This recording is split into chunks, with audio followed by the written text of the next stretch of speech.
What's going on, YouTube world? I'm just out and about for a ride today.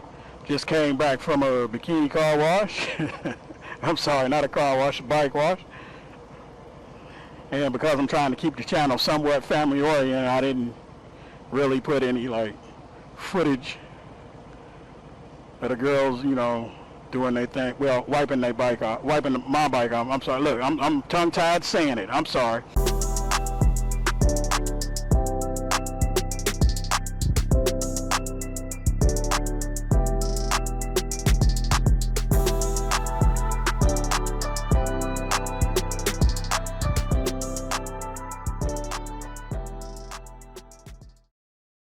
Welcome to Dirty 30's page, you know, the page where I'm just a regular guy trying to teach you how to maintain a Harley when your wallet is not a bottomless pit of money and everything else.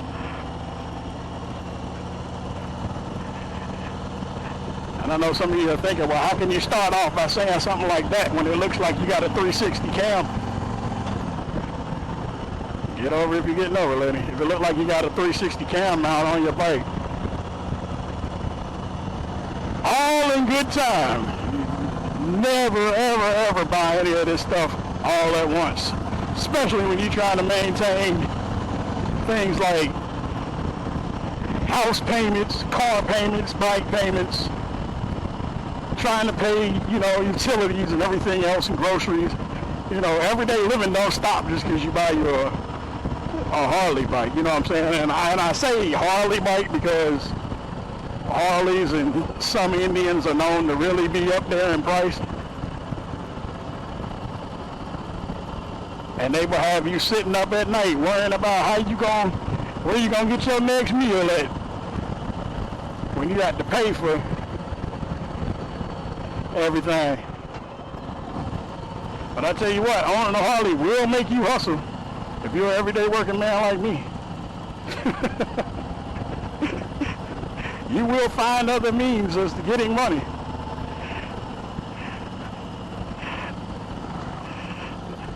Not so much as doing illegal things, although if that's what you do, then do you. I'm not going to knock you for your hustle or anything.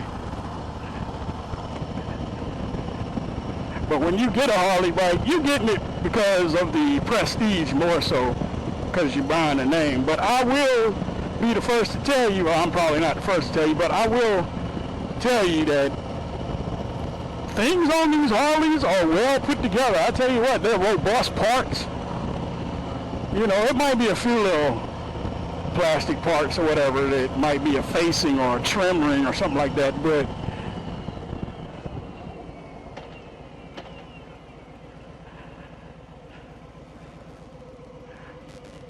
I'm sorry, I had to stop. You know, I wasn't going to sit there and try and take that light with some of these drivers out here. They're kind of nuts. But everything on these bikes are pretty much robust. You know, they're not cheap little aftermarket parts that you can get off Amazon. Although, don't get me wrong, Amazon will come in handy for things that you want. You know, and although I do work for Harley, you know, they don't give me no money to talk good about their product. If anything, as far as their products are concerned that suck or cheap looking, I'm gonna tell you about it.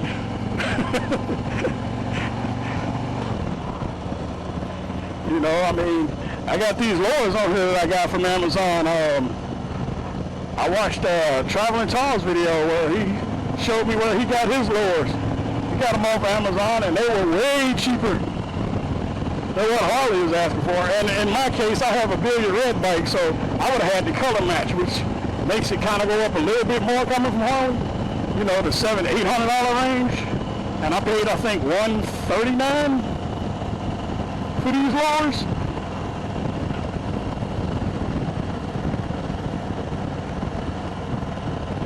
I'm sorry, I kind of concentrate when I go through any kind of intersection because, you know, people don't be paying attention. They'll be rolling out or they'll start turning because they're tired of waiting on the light. But that's a safety video for another one. The thing about doing these YouTube videos is that it is very hard to stay on target and on topic to what you want to talk about. because your brain is in overdrive basically, because you're trying to pay attention to everything on the road. You're looking out for potholes, you're looking out for lights that suddenly turn red, you're looking out for other riders, you're trying not to stop on the white lines because your foot can slip. And not to mention, I'm kind of not tippy-toeing this bike, but my feet are not flat on the ground. And I'm going to end up going with the dirty air setup because it, one of those, it lowers and raises. It's not like a well, I guess it kind of is like a hydraulic shock. But anyway, what was I talking about? See, I just proved what I said just earlier. I'm just off topic and everything. Oh, I was talking about how to not go broke, I believe, when you own a Harley.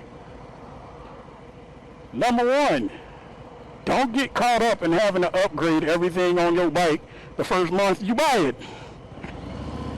Because although you can, it's going to be very costly.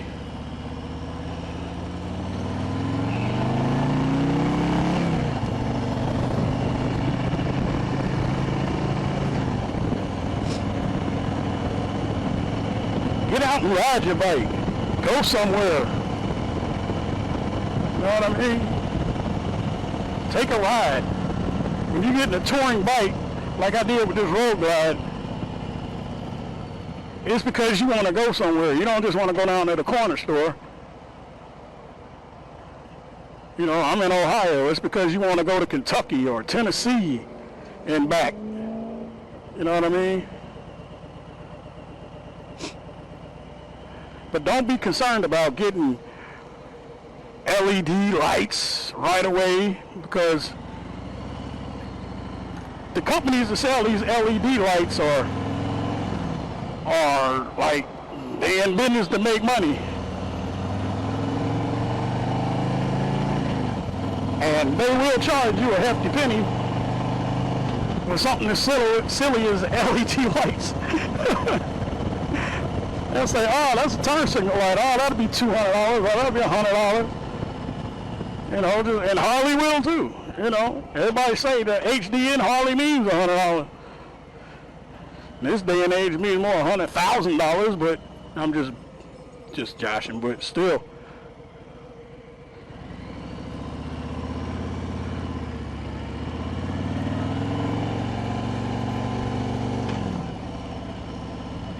Yeah, I got a problem. I stretch my gears before I change gears sometimes. People say that makes your bike hot. Well, it probably does, but I'm trying to break the habit. I really am. I'm trying to listen to my bike and learn when it gets up to 3,000 RPMs, switch. But number two, don't get caught up trying to get exhaust or a full exhaust setup.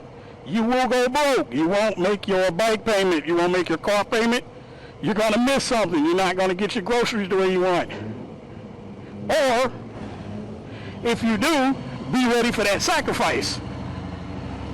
Now, this is coming from somebody who, I got good credit, but I'm not going to blow out the rear end of every credit card trying to keep up with the Joneses with their bikes. Now, granted, saying that, I have a few little things that I've done.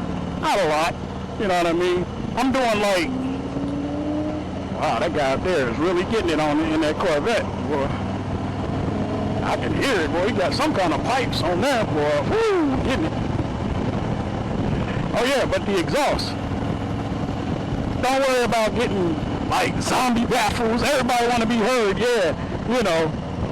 Everybody want to have that brap brap and slap slap, you know, fishtail exhaust, and although the fishtails, they sound good, I'm not gonna lie, it's probably gonna tick off one of my partners from Maryland, but them son of a guns are wild. And if you caught behind him, oh my God, you will, you better have some earplugs in, some good ones.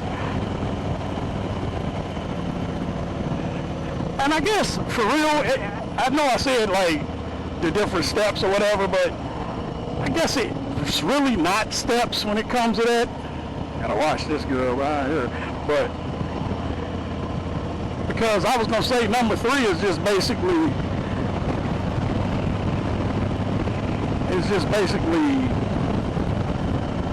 not buying every accessory that you see that you might want to put on your bike.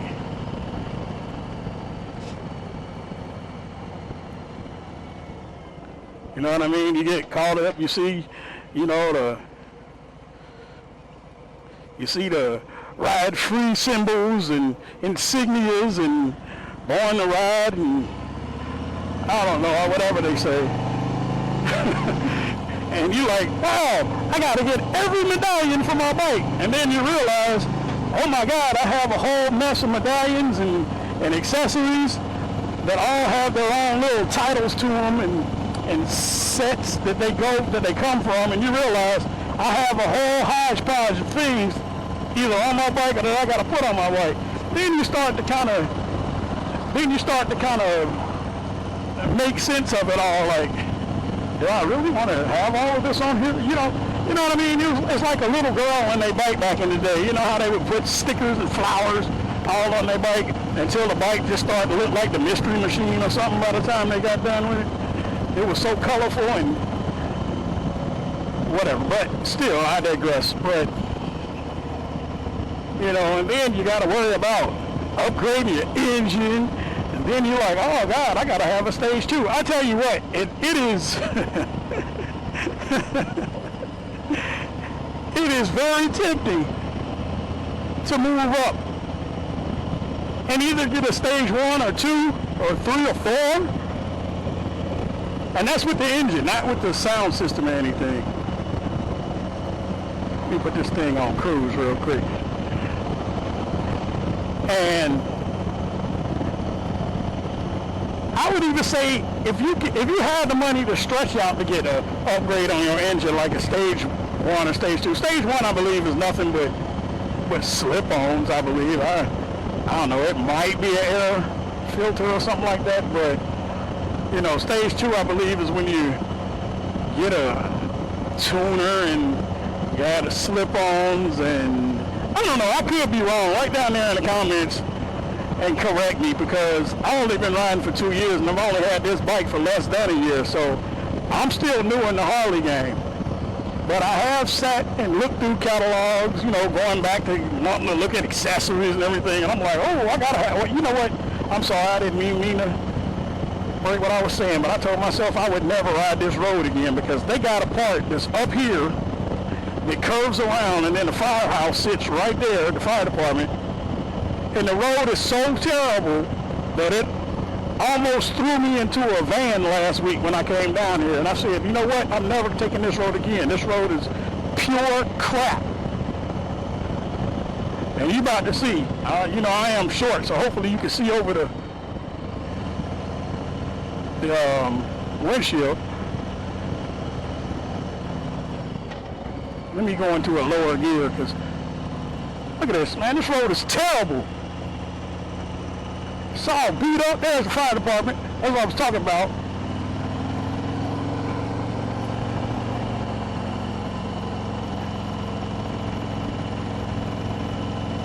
Then it kind of eases up. But when it eases up, it goes right into a right turn that banks you over hard. So I don't know if that's the city's way of saying that's just a way to make you slow down, or we just don't care. Oh, look at that. There's a plane sitting up. It's the fuselage, the beginning of it, and it's still there. I don't know why, but anyway, what was I talking about? I have no idea, because I'm new to YouTube, and I lose my train of. Look, she just ran up. Oh, there she go. Oh, she woke up. Oh, there you go. Good job. Let me see. What else was I talking about? Doing like stage 1, stage 2 kits on your bike.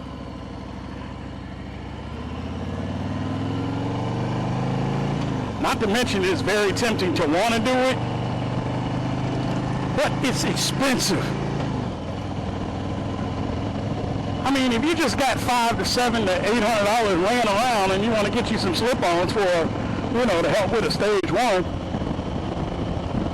then by all means, that ain't even touching the engine.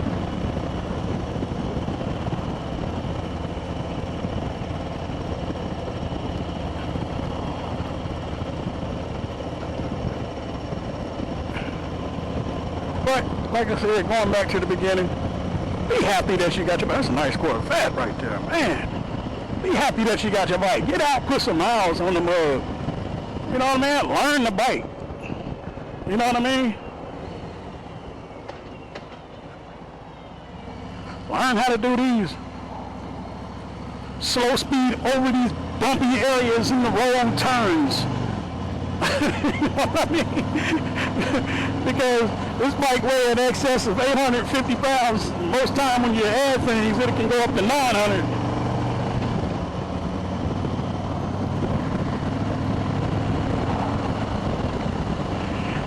Yeah, this is a bridge. I don't know why I take it either. It's decrepit and it's falling apart. You can see the rebar and everything. The pieces, sometimes chunks fall out of it. And yet they haven't closed it down. I guess they're waiting for all of us to have a really bad day on here before they'll do anything.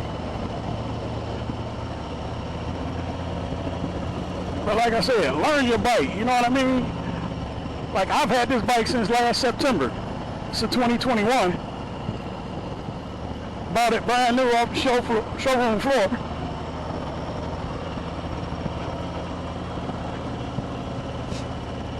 And I'm still trying to gauge, just off of hearing, 2,000 RPMs. You know what I mean? Like, I can look down, of course, and look at the dash.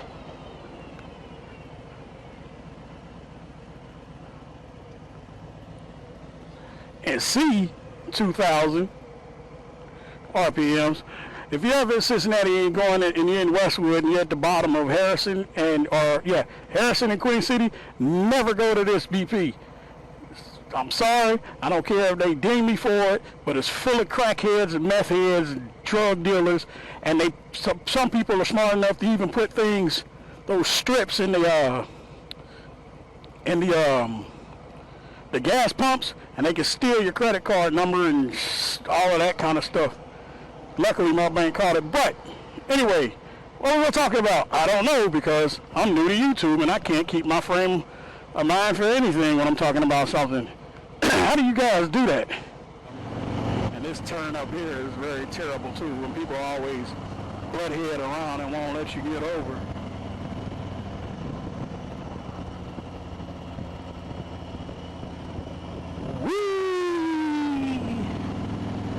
I'll be quiet. You know, some of y'all say "wee" too when y'all go through a turn or something. You know, that's the point of getting these bikes, because you want to have that small adrenaline rush where you say "woo" when you go through a turn. So knock it off. But anyway, earning the RPMs. You know what I mean? Like by ear. You know what I mean? I'm still learning how, when I come up on the curb, learning how to rev match. You know what I mean? Sometimes I do it without thinking about it, and other times when I guess I'm thinking about it and I mess up and I rev, and then I switch to gear. So it really doesn't matter, and the bike lurches forward like, you know what I mean? Like this. Well, it didn't do it that time because I was trying to do it because I was thinking about it. That just reminded me too.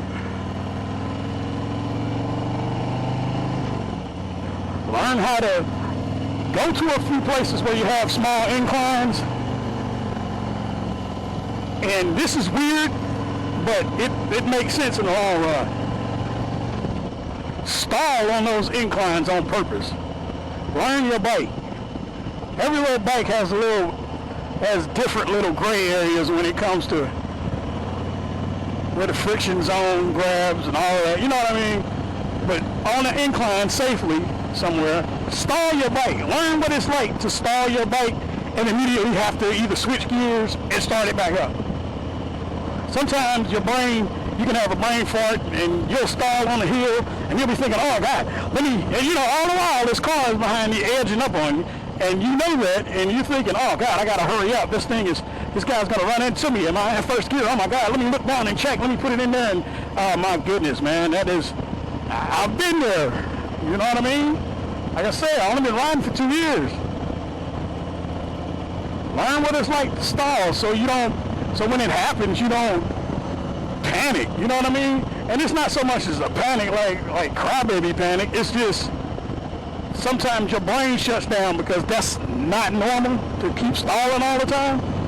And not to mention, it's going to help you not stall on your bike. You know what I mean? You might stall somebody else's bike once or twice or something until you learn it, but it's going to help you not stall on your bike because you're going to know everything, how it feels. You know what I mean? You're also going to learn that sometimes you can be in a higher gear and not know it. I remember one time, I'm in 4 now, but I'm like going like 39 miles an hour. You know, if I really need to get on it right now, my bike's not going to respond the way I want it. Like if I was in 3rd gear or something. See, I just did it again. I was thinking about doing the rev match and messed it up.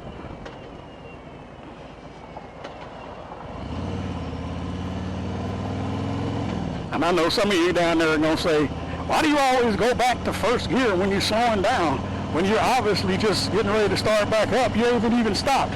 I don't know. It's a bad habit. I'll admit it. Sometimes I get to daydreaming and realize I haven't even changed the gear. But I'm going to cut y'all off before I get home because, you know, some people are known to just show up at your doorstep like, oh, I was in Cincinnati and I followed the way you went and came right to your door. Not that I'm a big YouTuber or anything like that, but, you know, this day and age, you know, they closed down all of the funny farms, so I'm probably going to get dinged for that. I'm sorry. Oh, I'll just take it out. I'm out, guys. Ike in peace. Hello. Dirty 30 came on down to our annual bike bikini wash. It was a great turnout, beautiful weather, lots of people. His bike's right here, nice and clean by yours truly. Make sure you guys like, share, and subscribe.